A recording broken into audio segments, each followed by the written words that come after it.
Alhamdulillahirabbil alamin. Wassalatu wassalamu ala asyrafil anbiya'i wal mursalin. Nabiyina Muhammadin wa ala alihi wa ashabihi wa man sara ala nahjihi ila yaumiddin, amma ba'd. Allahumma la ilma lana illa ma 'allamtana wa 'allimna ma yanfa'una wanfa'na bima 'allamtana. Allahumma zidna ilma wa fahma. Allahumma inna nas'aluka ilman nafi'a wa na'udzubika min ilmin la yanfa'. Allahumma ighfir lana wa liwalidina wa li azwajina wa li masyayikhina wa li a'immatina wa li sairil muslimina wal muslimat.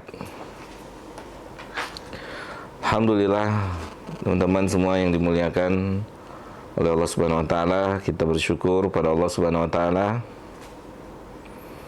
atas nikmat-nikmat yang telah Allah berikan pada kita semua. Di antaranya nikmat di malam hari ini kita bisa berkumpul melanjutkan rutinitas kita di Rumus Rumah Musafir, atau dengan bahasa kawan kami yang lainnya Rumah Ustadz katanya. Qadarullah, kawan kami sedang dalam kondisi kurang sehat.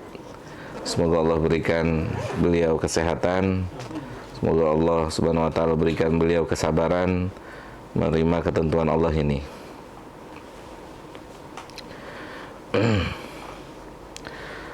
Kita alhamdulillah, teman-teman semua yang dimuliakan oleh Allah Subhanahu wa taala, semoga rumus ini bisa menjadi salah satu bekas peninggalan kita saat kita telah meninggalkan dunia ini, bekas yang menjadi saksi kita pernah mentaati Allah di tempat ini, kita pernah mendekatkan diri kita pada Allah Subhanahu wa taala di tempat ini, kita pernah berzikir, kita pernah belajar, kita pernah berdiskusi, kita pernah melakukan kebaikan. Semoga Rumus bisa menjadi salah satu tempat yang menjadi saksi untuk kita semua, untuk menolong kita semua saat berjumpa dengan Allah nanti. Teman-teman semua yang dimuliakan Allah Subhanahu wa taala, insyaallah sekarang kita berada pada tanggal 8 Sya'ban, kurang lebih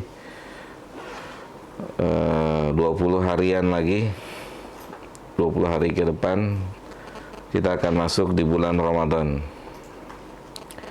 Kita berdoa kepada Allah Subhanahu wa taala, kita memohon pada Allah Subhanahu wa taala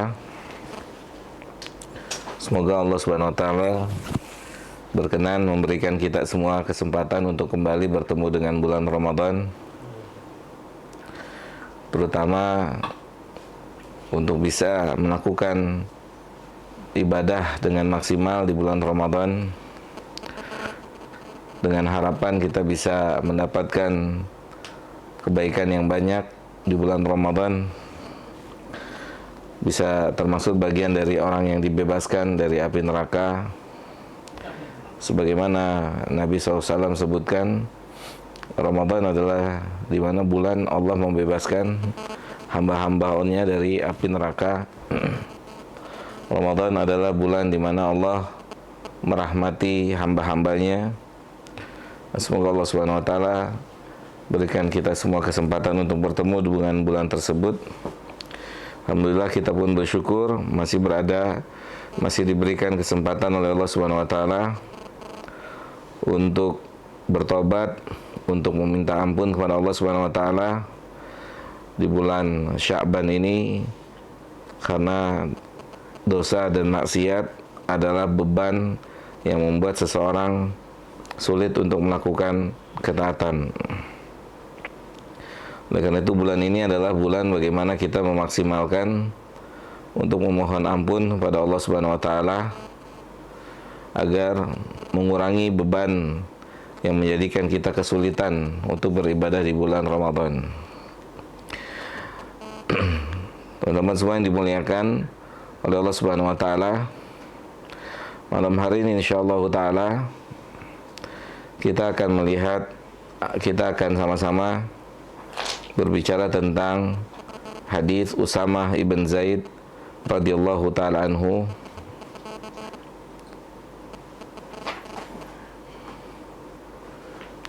yang dikeluarkan oleh Imam An-Nasa'i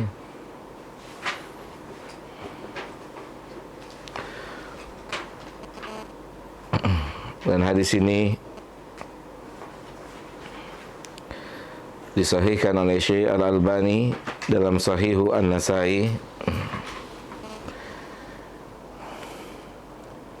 Usama bin Zaid berkata atau bertanya pada Rasul sallallahu alaihi wasallam, "Ya Rasulullah, lima araka tasumu syahran min asyuhuri ma tasumu min Sya'ban." Jadi sahabat Nabi kita sallallahu alaihi wasallam itu adalah orang-orang yang senantiasa memperhatikan gerak-gerik Nabi kita sallallahu alaihi wasallam. Itu selalu dipantau oleh para sahabat. Termasuk dalam urusan ibadah, dalam urusan muamalah, itu Nabi SAW dipantau, diperhatikan oleh para sahabat radhiyallahu ta'ala anhum. Sampai akhirnya diantara yang diperhatikan dari Nabi SAW adalah puasa, baik puasa yang wajib ataupun puasa yang sunnah. Contohnya seperti hadis ini, Usama bin Zaid berkata kepada Nabi SAW, "Lima araka tasumu syahran minasyuhuri ma tasumu min Sya'ban." Ay la tuksiru min siyami tatawwu'i fi syahrin minasyuhuri sanati bimithli ma tuksiru fi siyami Sya'bani. Wa kana qad warada fi siyamihi sallallahu alaihi wasallam li Sya'ban marwiya fi sahihaini min hadithi Aisyah radhiyallahu anha, kana Rasulullah sallallahu alaihi wasallam yasumu hatta naqul la yuftiru wa yuftiru hatta naqul la yasum. Fama ra'aitu Rasulullah sallallahu alaihi wasallam istakmala siyama syahrin illa ramadana wa ma ra'aituhu aktsarat siyaman minhu fi Sya'bani. Pertanyaan dari Usamah bin Zaid kepada Nabi SAW, itu kenapa Nabi SAW memperbanyak puasa sunnah di bulan Sya'ban, lebih banyak puasa sunnahnya dibandingkan di bulan-bulan yang lainnya. Di bulan Sya'ban, di antara amal Nabi SAW adalah memperbanyak ibadah puasa.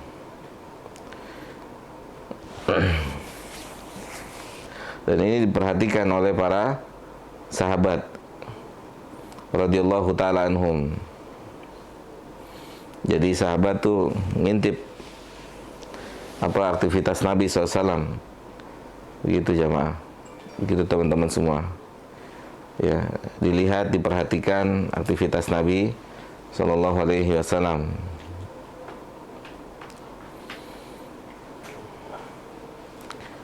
Sebagaimana yang kita sampaikan, metode para salaf kita dalam belajar itu seperti ini. Itu mereka memperhatikan kegiatan aktivitas hari-hari dari sang pengajar terlebih dahulu. Ya, karena bisa dikatakan kursi tempat pengajar itu adalah panggung sandiwara. Itu adalah panggung, bisa sebagai panggung sandiwara, karena hakikatnya adalah setelah dia di luar panggung itu. Hakikat seorang pengajar adalah setelah dia di luar dari panggung itu.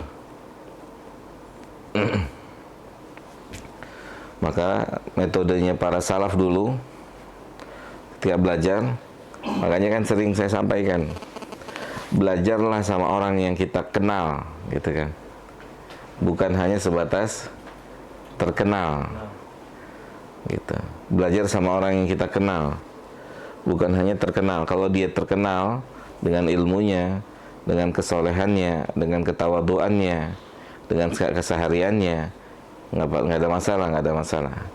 Ya, karena konsep para salaf dulu, mereka belajar kepada orang yang mereka kenal. Sekarang ketika kita duduk belajar di majelis salah seseorang, kalau kita ditanya antum kenal sama pengajarnya, maka kita bilang yang tepat bukan kenal tapi tahu. Saya tahu si fulan siapa, belajar di mana. Kalau kenal, antum kenal bagaimana karakternya, bagaimana sifatnya, bagaimana kalau dia marah tuh kayak gimana, kalau dia lagi nggak suka seperti apa, kalau dia begini bagaimana. Itu baru kenal, itu disebut dengan kenal. Karena bisa jadi meja, kursi, tempat ngajar adalah panggung sandiwara. Bisa jadi seperti itu. Ya. Bisa jadi untuk sebagian seseorang, untuk sebagian dari pengajar, bisa jadi itu sebagai panggung sandiwara. Ya, maka hakikat dirinya sesungguhnya adalah setelah dia mengajar. Bagaimana setelah aktivitasnya?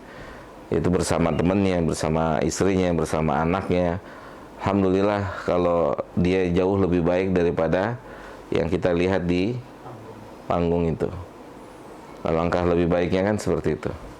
Sebagaimana misalnya Imam Ahmad didatangi oleh ribuan manusia, bukan mencatat, tapi mereka melihat gerak-geriknya Imam Ahmad rahimahullahu ta'ala. Ya, gerak-geriknya Imam Ahmad rahimahullah. Begitu. Dan itu ternyata memang konsepnya dari para sahabat sudah seperti itu. Maka kan yang pernah kita sampaikan di sini, kenapa para sahabat jadi orang-orang yang istimewa? Karena mereka belajar bukan hanya dari yang mereka dengar, tapi mereka belajar dari apa yang mereka lihat. Gitu. Paham nggak, Kartono? Masih ingat nggak? Kenapa mereka istimewa? Karena mereka belajar itu bukan cuma dengar, tapi mereka lihat dari sosok seorang nabinya, gitu. Karena mereka dekat dengan Nabi Sallallahu Alaihi Wasallam.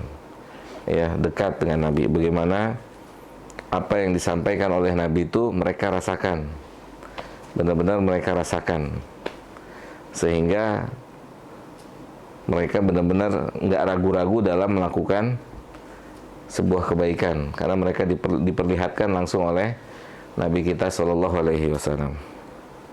Maka demikianlah seharusnya, sepatutnya gitu ya.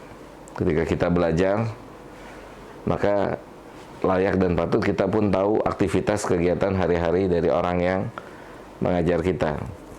Ya, bagaimana praktek amalia hariannya bersama istrinya, bersama anak-anaknya, bersama tetangganya, bersama ibunya, bersama bapaknya, dan seterusnya.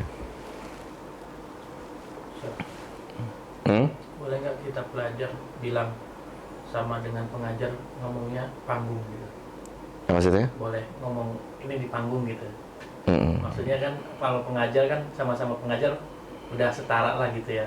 Kalau kita kan sebagai murid, sebagai pelajar, boleh nggak panggungnya gitu? Oh, buat pengajar. Buat pengajar. Oh, ini panggungnya dia. Boleh-boleh saja. Ya, boleh-boleh aja. Ini ranahnya dia gitu kan. Boleh-boleh saja gitu. Gitu.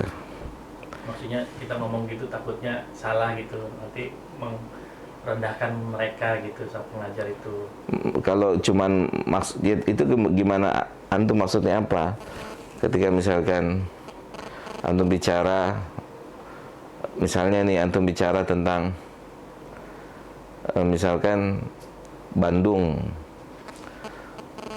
atau Surabaya atau daerah tempat tertentu, itu adalah panggungnya Ustadz Fulan yang karena memang dia orang Bandung misalnya, karena dia memang orang Surabaya. Kalau maksudnya seperti itu nggak apa-apa gitu. Memang secara sejarah dahulu itu para salaf kita ketika mendatangi satu tempat, mereka bukan sebagai pelajar, tapi mereka bukan sebagai pengajar, tapi sebagai pelajar gitu. Seperti Abdullah bin Mubarak kan datang ke Basrah bukan mau ngajar, tapi mau belajar dari Ibnu Aun gitu. Karena memang di situ pengajarnya adalah Ibnu Aun. Itu salah satu contoh aja gitu. Gitu. Jadi kalau misalkan maksudnya Kartono, oh Bandung ya, oh Bandung Ustadz Fulan, karena memang Sundawi kan gitu ya, Ustadz yang berasal dari Sunda gitu kan. Oh Jawa ya, oh Jawa Ustadz Fulan, oh Sumatera Ustadz Fulan, oh Ustadz Fulan. Nah, memang arahannya sih seperti itu berdakwah. Arahannya berdakwah di tempatnya masing-masing gitu, tempatnya masing-masing. Kalau maksudnya panggung itu seperti itu ya nggak masalah gitu, nggak ada maksud merendahkan kan, gitu. Tapi nggak tahu maksud antum itu seperti apa. Maksudnya yang Ustaz tadi sebutin kan panggung sandiwara gitu. Oh iya bisa jadi, maksudnya oh ini beda lagi konteksnya. Jadi kan apa namanya? Ya sebagaimana yang fakta terjadi, yang kita dengar kan ada beberapa ya. Ada beberapa kejadian-kejadian nih, terutama bukan di Ustadz Sunnah ya, alhamdulillah ya. Ustadz yang belum mengerti sunnah lah ya. Artinya dia berdiri di atas, dia tegak duduk di atas kursi dan mejanya mengajar, tapi melakukan sodomi kan gitu kan. Paham nggak maksudnya? Dia lakukan sodomi, naudzubillahi min dzalik, atau dia yang lain-lain. Berarti kan tempat ngajar itu adalah panggung sandiwara buat dia. Paham nggak maksudnya? Sementara di luar sana dia sodomin anak muridnya. Itu maksudnya. Alhamdulillah ya selama ini kan yang kita dengar, wallahu alam, semoga Allah jaga ustadz-ustadz kita. Ustadz-ustadz kita nggak ada yang sampai seperti itu ya. Wallahu ta'ala ala wa alam. Tapi semoga Allah subhanahu wa ta'ala jaga semua ustadz-ustadz kita kan. Gitu. Tapi kan berita yang beredar, ada sebagian pengajar ternyata ketika diteliti korbannya banyak gitu kan. Padahal dia di atas meja mempesona kan gitu ya. Menarik, ternyata di luar sana dia lebih dari berkarisma lah gitu. Berkarisma gitu, masya Allah bahasanya berkarisma luar biasa nih. Iya kan. Iya, bisa memukau kan gitu ya. Ternyata naudzubillahi min dzalik kan, summa naudzubillahi min dzalik gitu. Yang pernah antum juga mungkin pernah dengar ya. Ya nggak pantas lah diceritain gitu ya. Seorang pengajar melakukan perbuatan tindakan senonoh seperti itu kan. Tindakan yang kayaknya nggak, ya subhanallah ya. Semoga Allah jaga kita dari tindakan-tindakan seperti itu. Belum lagi mungkin pernah dengar ada penggelapan uang. Nah itu dia yang disebut dengan, bisa jadi ini panggung sandiwara gitu untuk sebagian pihak. Makanya yang terbaik kan dia jauh lebih baik daripada dia duduk di situ kan. Artinya apa? Di tempat di luar sana dia lebih baik daripada di sini. Gitu. Gitu Kartono. Jelas ya?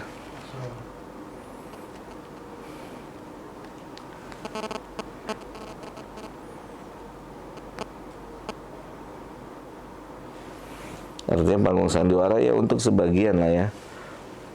Makanya dikatakan belajarlah kepada orang yang kita kenal gitu kan. Belajar kepada orang yang kita kenal. Bukan hanya sebatas terkenal. Terkenal boleh kalau kita kenal kan. Kenal itu kan nggak sebatas kita tahu namanya, di mana dia belajar. Itu bagiannya, tapi nggak sebatas itu. Kita tahu bagaimana dia muamalahnya, bagaimana dia bertetangga, bagaimana dia bersama binatang, bersama kendaraannya dan seterusnya. Wallahu a'lam bishawab. Nah, jelas ya. Nah, Usama bin Zaid ini memperhatikan Nabi kita sallallahu alaihi wasallam. Dan di antara yang diperhatikan adalah ketika di bulan Sya'ban. Ini Nabi SAW banyak berpuasa sunnah di bulan ini, lebih banyak dari bulan-bulan yang lainnya.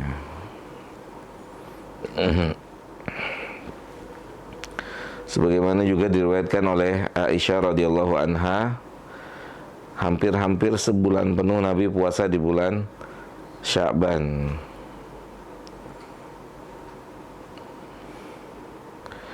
Kemudian Nabi SAW mengatakan kepada Usamah radhiyallahu ta'ala anhu, sebab dia puasa, kata beliau, dzalika syahrun yakfulun nasu anhu baina Rajab wa Ramadan.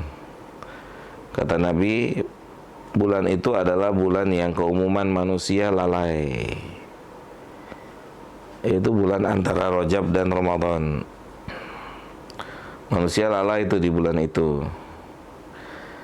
Yashun nasu anhu li iktsarihimul ibadah fi hadaini syahraini. Manusia lalai dalam memaksimalkan ibadah di bulan itu. Ya, harusnya di bulan ini adalah bulan berkreasi ini. Bulan kita berkarya, karya-karya yang berjalan sesuai dengan syariat, sesuai kemampuannya. Ya, bukannya justru kita tidak berkarya atau tidak beramal.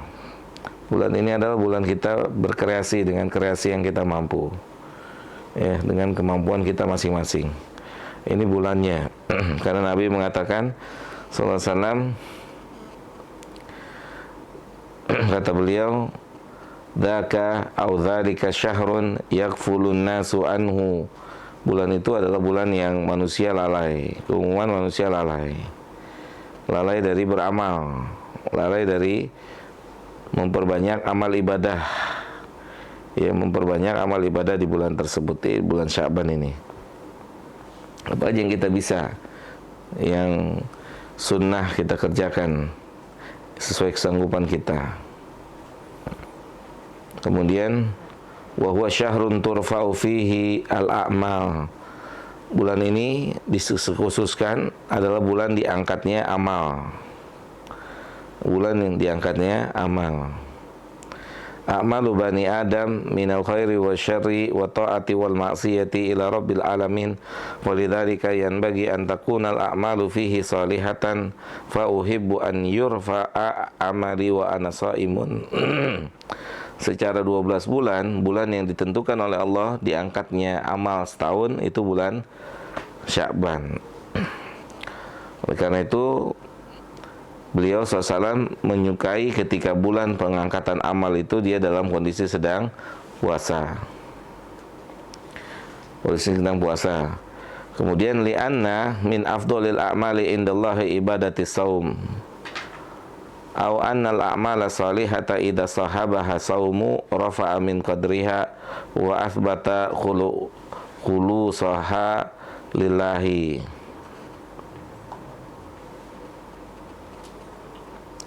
Kemudian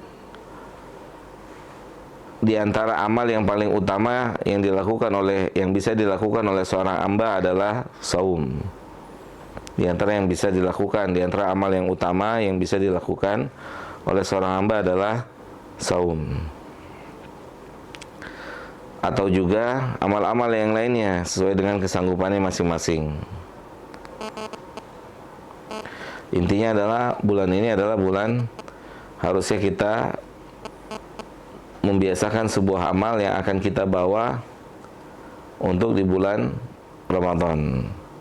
Ya, membiasakan sebuah amal, men-stretching sebuah amal agar ketika di Ramadan kita punya amal-amal yang sudah biasa kita lakukan di bulan Sya'ban.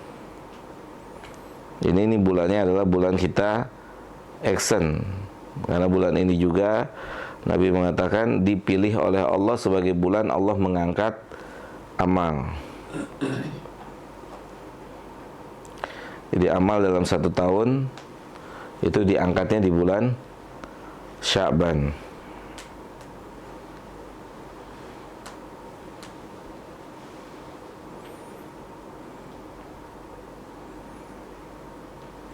Jelas ya.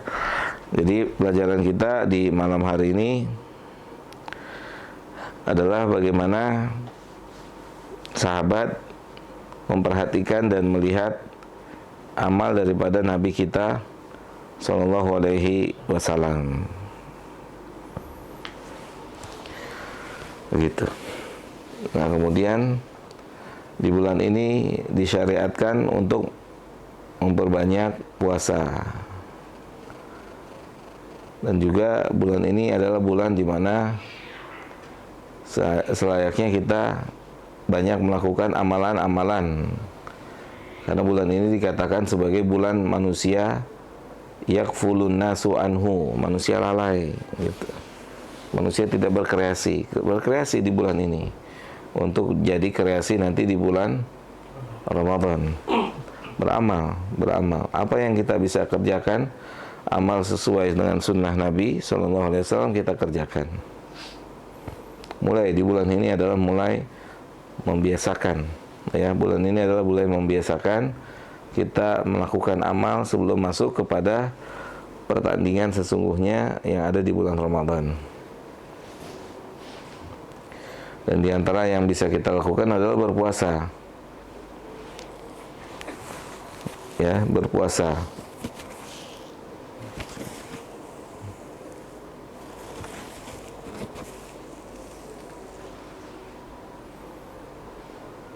Ada soal sampai sini?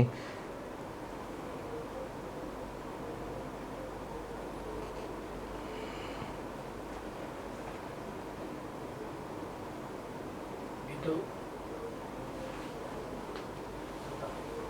menjelaskan sama keluarga kan suka ada acara nisfu ya. Dan berulang kali kita ini kadang mereka nggak nanya dalil sih ya. Itu bagus kok gitu ya. Cuma ya alhamdulillah sih kalau istri udah nggak ikutan ya. Cuma maksudnya suka ngajak-ngajak aja gitu. Ya sedangkan istri kan orangnya nggak enakan ya. Maksudnya meyakinkan atau ngasih dalilnya itu gimana sih? Ya,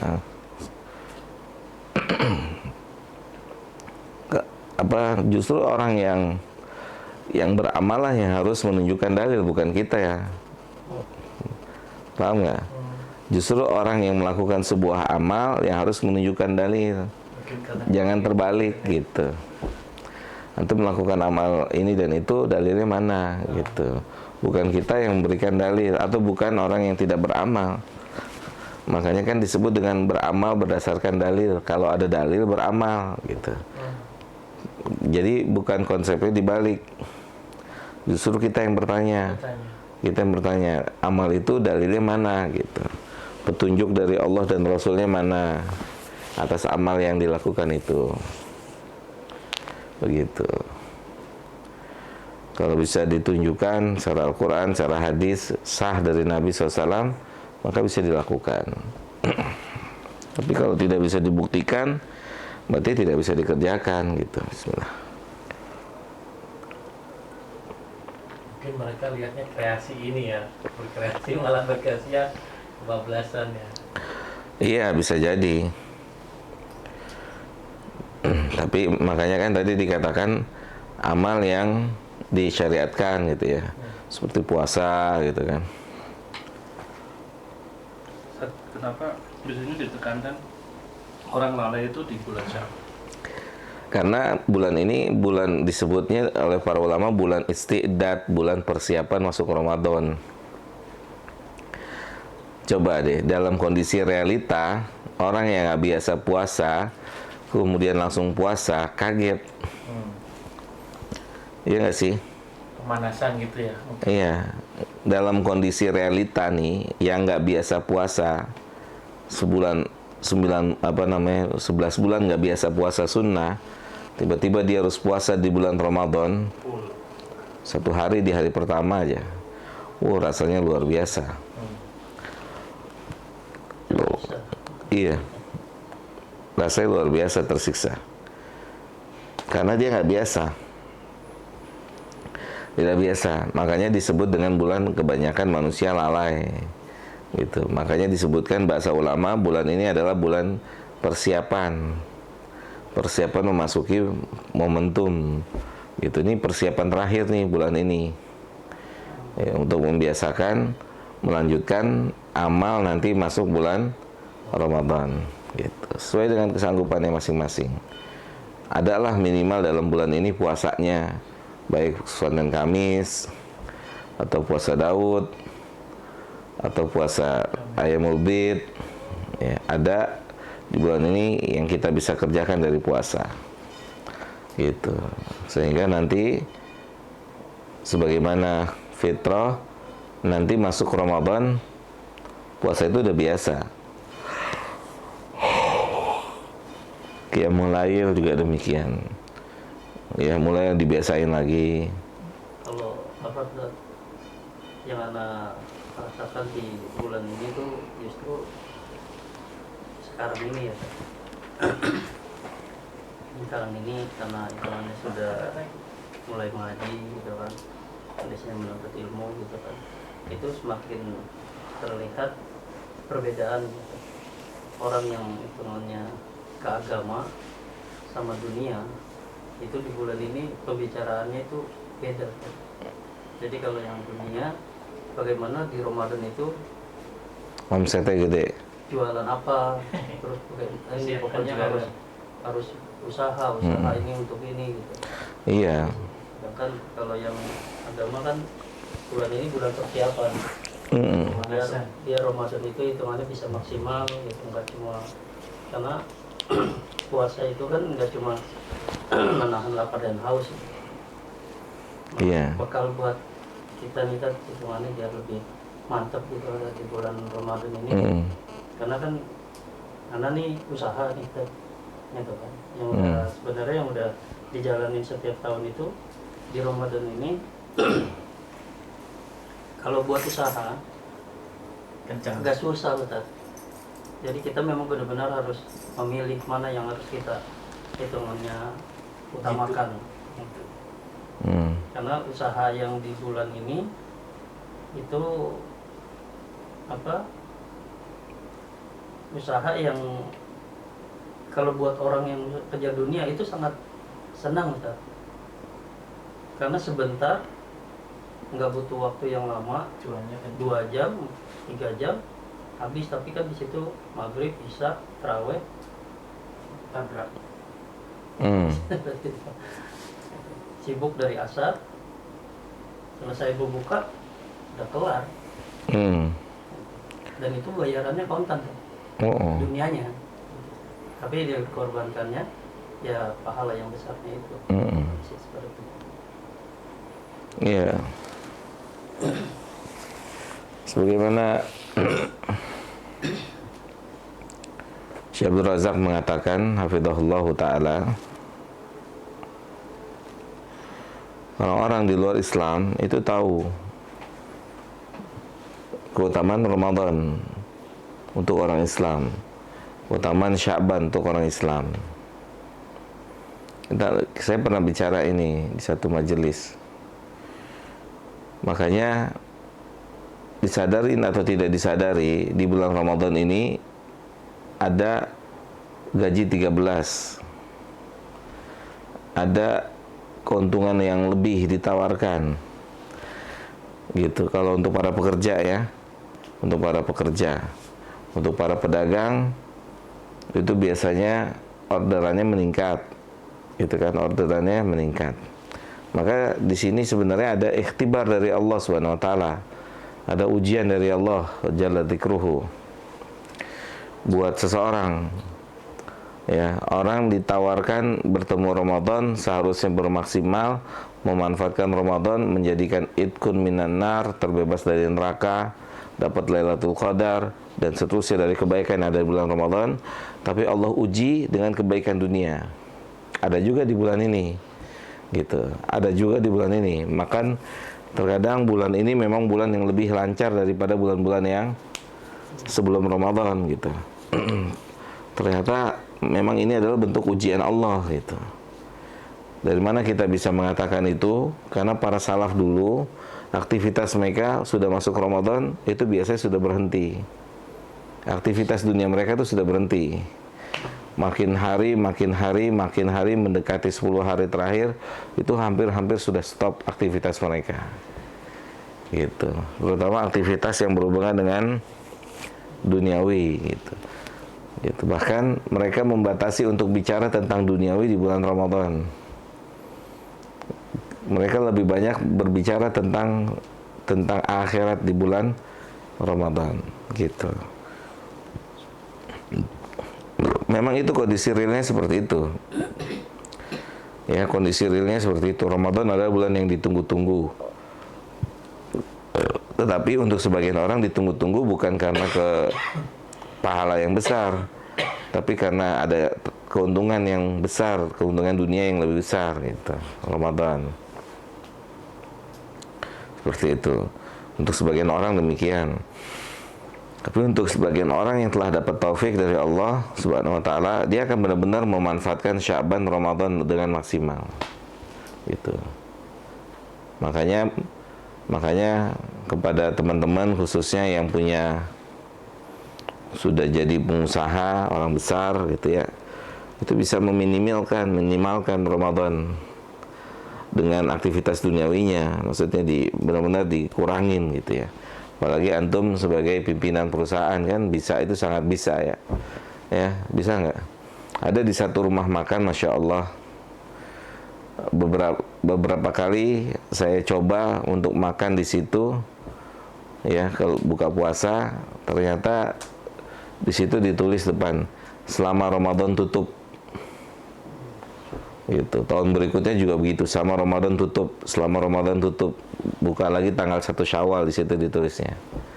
Jadi masuk 1 Ramadan tutup, buka lagi nanti tanggal 1 Syawal. Padahal kan makanan lagi dicari-carinya tuh. Ya nggak sih?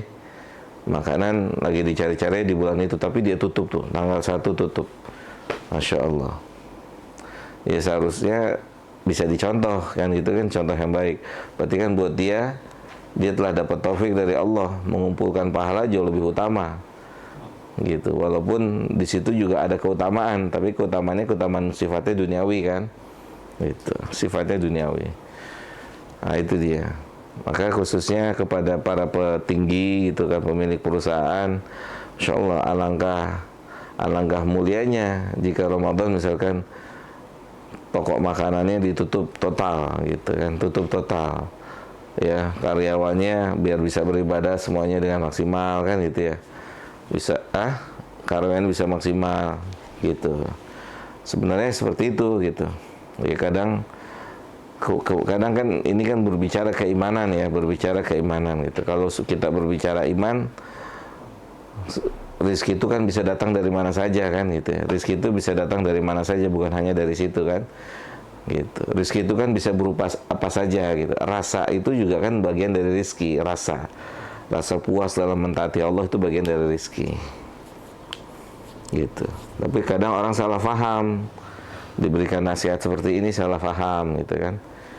Ya kalau sanggup kan silakan, kalau nggak sanggup ya antum tahu sendiri, antum kehilangan banyak perkara kan. Bukan cuma antumnya aja, antum pemilik perusahaan juga, Masya Allah tuh, karyawan antum kehilangan sholatnya, karyawan antum kehilangan maghribnya, isyaknya, tarawehnya, yang gitu. Kan tentunya ada andil antum juga sebagai pimpinan perusahaan yang harus antum pikirkan juga tuh. Iya kan? Apalagi sampai di 10 hari terakhir justru karyawannya diapain? Dipus ya. Salam. Gitu. Memang Masya Allah ya, Ramadan ini luar biasa ya, luar biasa, tawarannya luar biasa. Apalagi sudah masuk di 10 hari yang terakhir ya, justru semakin, kalau kita bicara sejarah kan, makin mendekati 10 hari terakhir itu Nabi makin maksimal kan gitu ya. Makin hari makin kencang, makin hari makin kencang. Gitu. Sama kita tawaran dunia itu makin kencang tuh makin hari tuh. Ya, makin hari makin kuat ya. Wah, tapi di situ ada resiko kehilangan keuntungan akhirat yang lebih banyak. Dan ternyata itu adalah pilihan Allah. Artinya ujian dari Allah untuk kita gitu. Allah menguji kita di situ. Dan itu terjadi. Saya sering bilang ini berulang-ulang. Ya, saya sering bicara bilang ini ulang-ulang. Ramadan itu banyak sekali ujian dari Allah. Gitu. Ada ujian pulang kampung, ya nggak sih? Allah uji tuh kan pulang kampung di bulan itu. Resikonya apa? Resikonya kan berkendor semangat ibadahnya, ya nggak sih? Udah pulang kampung, udah ketemu sanak saudara, akhirnya udah seperti bukan bulan Ramadan, bener nggak sih? Iya. Udah cekakak, cekikik, udah begini, udah begitu, konsentrasinya sudah menantikan hari Idul Fitri kan gitu ya. Bukan nggak boleh pulang kampung, tapi kan coba difikirin gitu kan. Ini kan kesempatan emas yang Nabi katakan rugi orang yang keluar Ramadan, Allah tidak ampuni dosanya kan gitu ya. Kata Nabi rugi itu orang. Maka jangan sampai kita jadi orang rugi. Ya dalam dagang aja nggak mau rugi kan. Dagang nggak mau rugi, bekerja nggak mau rugi. Untuk urusan akhirat harusnya juga begitu. Pernah nggak antum merasa rugi nggak datang pengajian sekali aja? Gitu kan? Harusnya kan kalau orang yang masih diberikan kewarasan oleh Allah nggak datang sekali pengajian itu ruginya luar biasa. Coba antum bisa ganti kapan? Antum bisa apa? Antum tahu nggak pahalanya datang majelis ilmu? Di antaranya apa? Di antaranya itu dihitung sebagai orang yang haji sempurna. Ajib kan? Makanya kenapa menuntut ilmu tuh lengkap pahalanya. Haji sempurna. Haji sempurna cari aja, Anda belum pernah bicara ya. Mungkin antum lupa. Hah? Iya, Baru dengar. Masya Allah, cari itu. Antum buktiin hadis. Antum pernah dengar nggak? Iya cari. Ya. Berarti saksinya 4. Apa saksi 4 ya? Anda belum ngomong gitu ya. Belum disampaikan ya. Haji sempurna kata Nabi man kharaja min baitihi liyata'allama au liya'lama au liyata'allama, barang siapa saja yang keluar dari rumahnya untuk belajar ataupun mengajarkan ilmu agama gitu. Cari hadisnya. Insyaallah tuh. Bukan itu yang dulu jihad. Jihad juga itu salah satu. Sama. Beda. Hadisnya beda. Orang haji umroh belum tentu dapat pahala kalau nggak ikhlas. Makanya menuntut ilmu itu wah, lengkap. Dapat semuanya. Semuanya dapat. Sini Nang, sini sayang.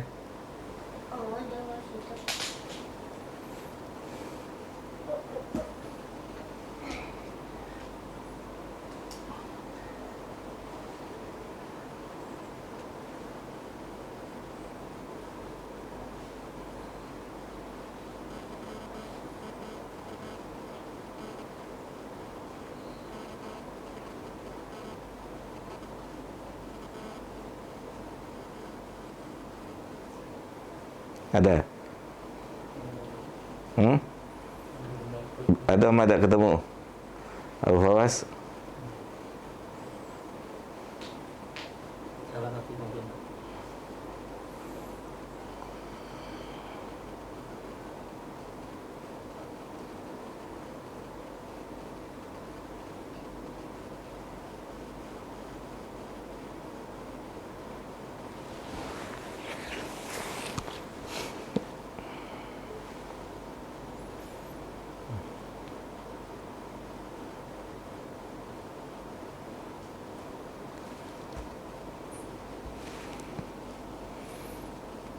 Abu Rai belum? Apa nggak dapat kuota?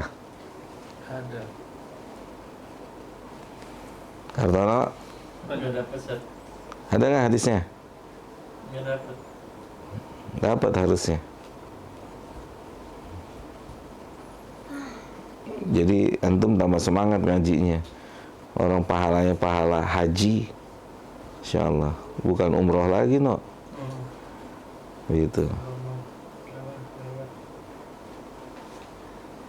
Ada nih, dapat. Oh, jadi ngaji terus tuh kalau udah dapat. Gimana bunyinya?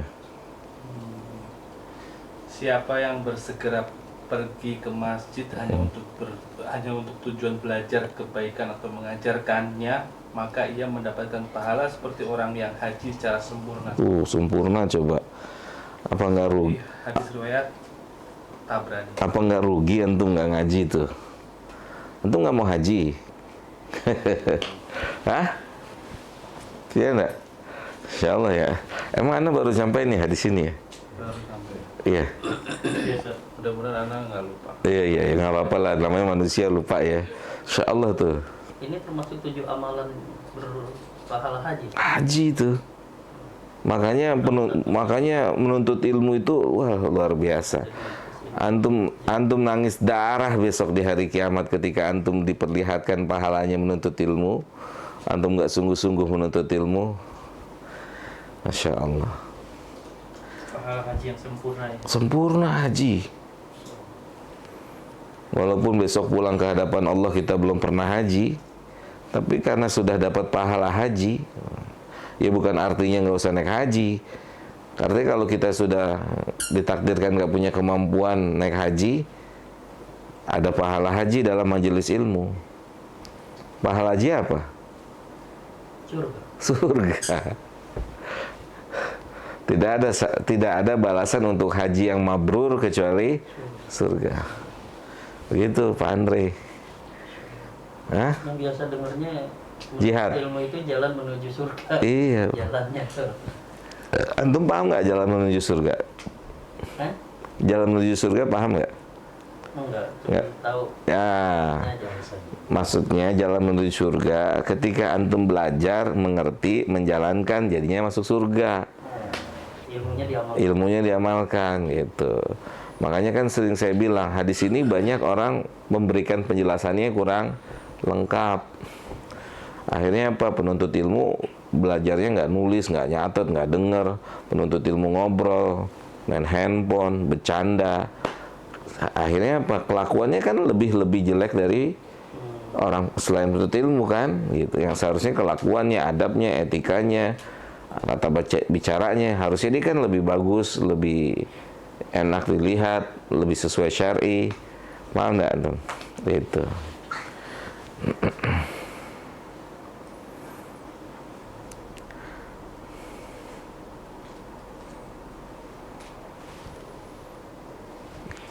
Hajinya sempurna. Ya Kartono. Iya. Antum ketemu Kartono?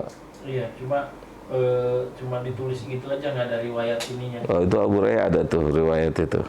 Mau lah. Mana? Aduh. Wanifiro. Nggak ada waktu.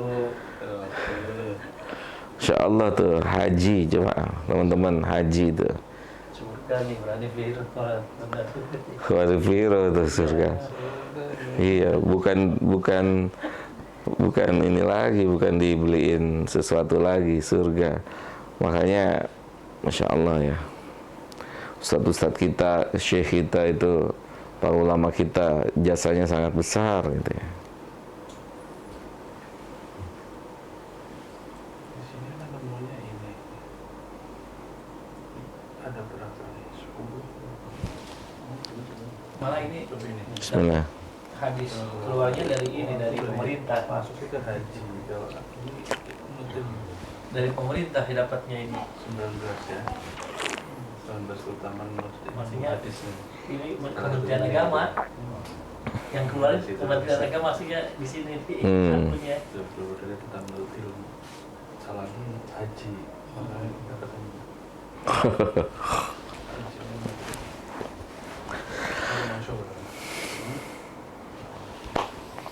Dari NU nih ya.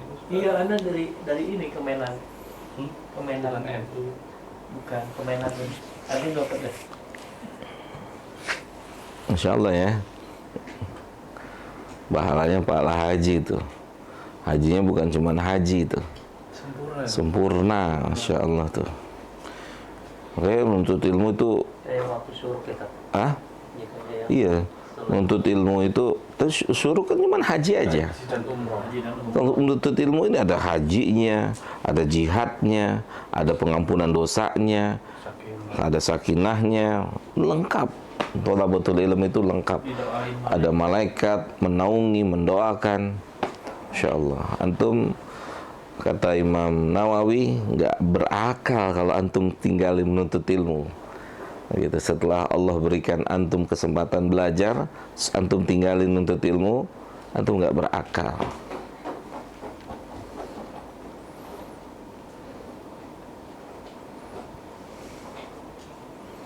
Makanya Syekh Utsaimin itu masuk bulan Ramadan belajar nggak berhenti, terus lanjut belajar sampai akhir Ramadan belajar, sampai di akhir tanggal 30 Ramadan di malam akhir besok Id, dia bilang hari ini malam terakhir kita belajar.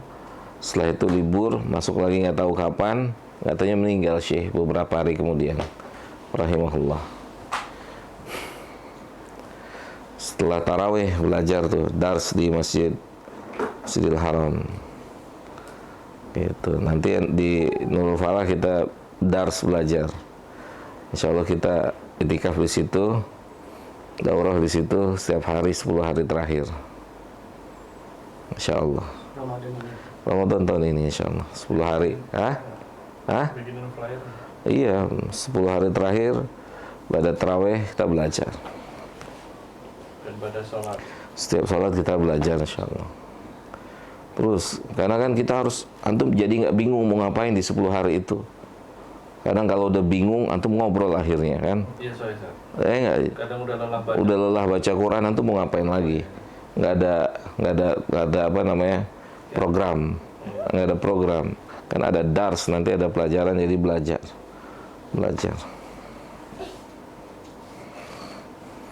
Yang ada nanti tempat itikaf, tempat numpang tidur kan gitu ya. Tempat, nah, gitu. Semoga Allah mudahkan ya. Semoga Allah mudahkan. Insyaallah. Barangkali udah ada yang ngintip-ngintip gitu. Nah, ini ada yang dari Mekah loh deh. Masya Allah. Sahabat kita Iya, sama kita. dari Mekah ya. Nunggu Isa ya. Emang jam berapa? Mekah apa Madinah ya? Beda lagi tuh, Mekah apa Madinah? Mekah ya? Bener tuh. Mekah ya, masih Mekah ya? Nggak tahu nih kemana, nggak tahu. Iya, artinya ya semoga Ramadan besok bisa maksimal gitu kan.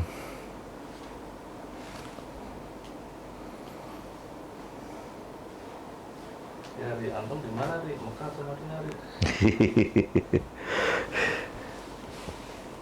Tahu dong. Gitu ya. Nanti dimaksimalkan bulan Ramadannya 10 hari terakhir khususnya. Khadijah baru bangun ya?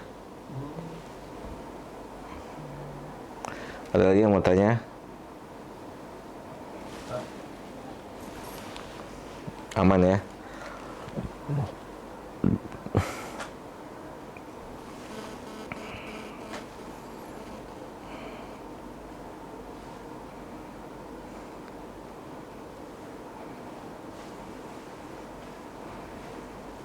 Ini ketika Usama bertanya pada Nabi, ini umurnya berapa sih? Ya, anaknya Zaid bin Haris kan. Allah alam umurnya berapa? Artinya beliau masih bertemu dengan Ketemu Nabi Sallallahu Alaihi Wasallam.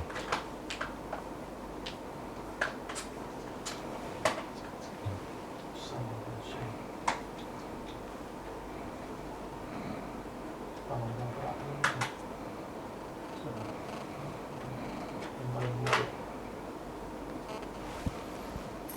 Nggak ada? Iya, kalau nggak ada kita cukupkan sampai sini. Mudah-mudahan sisa Sya'ban ini bisa kita maksimalkan berkreasi, beramal yang bisa kita lakukan, amal yang tidak melanggar syariat, amal yang tidak ada kesyirikan, amal yang tidak tergolong bid'ah, bisa kita kerjakan di sini. di bulan Sya'ban sebagai persiapan masuk di bulan Ramadan, sehingga masuk bulan Ramadan itu sudah benar-benar menjadi orang yang ahli dalam beramal, ya, ahli dalam beramal. Oke, kalau nggak ada lagi kita cukupkan. Semoga ada manfaatnya buat saya dan buat kita semua. Wassallallahu ala nabiyina Muhammadin wa ala alihi wa sahbihi ajmain. Subhanakallahumma bihamdika asyhadu an la ilaha illa anta astaghfiruka wa atubu ilaika. Assalamualaikum warahmatullahi wabarakatuh.